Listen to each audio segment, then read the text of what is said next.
আইনশৃঙ্খলা পরিস্থিতির আরও উন্নতি প্রয়োজন বলে মনে করেন বিএনপির ভারপ্রাপ্ত মহাসচিব রুহুল কবির রিজভী। বুধবার ঈদে মিলাদুন্নবী উপলক্ষে এক আলোচনায় তিনি এজন্য স্বরাষ্ট্রমন্ত্রীকে আরও তৎপর হওয়ার পরামর্শ দেন। এর উত্তরে স্বরাষ্ট্রমন্ত্রী বলেন, অপরাধ করে গত 6 মাসে কোনো অপরাধী ছাড় পায়নি, আর আইনশৃঙ্খলা পরিস্থিতির উন্নতি রাতারাতি সম্ভব নয় বলেও মন্তব্য করেন তিনি। মাহিলা ইসলামের রিপোর্ট। পবিত্র ঈদে মিলাদুন্নবী উপলক্ষে রাজধানীর নয়াপল্টনে দোয়া ও আলোচনা সভার আয়োজন করে বিএনপি। এতে দলের কেন্দ্রীয় নেতা ও অঙ্গ সংগঠনের নেতাকর্মীরা অংশ নেন। অনুষ্ঠানে দেশের আইন শৃঙ্খলা পরিস্থিতির আরও উন্নতি প্রয়োজন বলে মন্তব্য করেন বিএনপির ভারপ্রাপ্ত মহাসচিব রুহুল কবির রিজভী। পরিস্থিতি নিয়ন্ত্রণে সরকার ও স্বরাষ্ট্রমন্ত্রীকে আরও তৎপর হওয়ার আহ্বান জানান তিনি।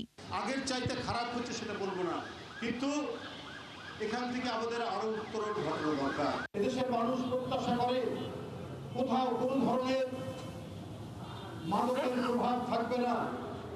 কোনো মাদকসেবী যেই হোক না কেন, যত ক্ষমতাশালী হোক না কেন, আপনি যে আইন প্রয়োগকারী সংস্থা আপনার হাতে, তাদের হাত থেকে তারা নিস্তার পাবে না। এই নিশ্চয়তা জনগণের কাছে, জনগণ চায় আপনার কাছ থেকে। 45 বছর ধরে কোটি মানুষের আস্থায় পাইপের বস আরএফএল পাইপ। এর জবাবে স্বরাষ্ট্রমন্ত্রী সালাউদ্দিন আহমদ বলেন, অপরাধের সঙ্গে জড়িত কাউকেই ছাড় দেওয়া হচ্ছে না। যৌক্তিক সময়ের মধ্যেই প্রতিটি অপরাধীর বিরুদ্ধে আইনগত ব্যবস্থা নেওয়া হচ্ছে। 6 মাস অতিবাহিত হয়েছে। এই দায়িত্ব নেওয়ার পরে একটি ঘটনাও নাই, এমন কোনো অপরাধ নাই যেটা সংগঠিত হওয়ার পরই পুলিশ বাহিনী সেটা গ্রেফতার করতে পারে নাই বা বিচারের আওতায় আনা নাই। একটি ঘটনাও নাই। এটাই বাংলাদেশের বর্তমান সরকারের কৃতিত্ব। রংপুরে 4 হত্যাকাণ্ড সহ সাম্প্রতিক বিভিন্ন অপরাধের প্রসঙ্গ তুলে মন্ত্রী বলেন, এইসব ঘটনায় জড়িত অপরাধীরা আইনের আওতার বাইরে নেই। কথা মহাসচিব সাহেব বললেন, সেই ঘটনা সংঘটিত হওয়ার যৌক্তিক সময়ের মধ্যে সবাইকে আইনের আওতায় আনা হয়েছে।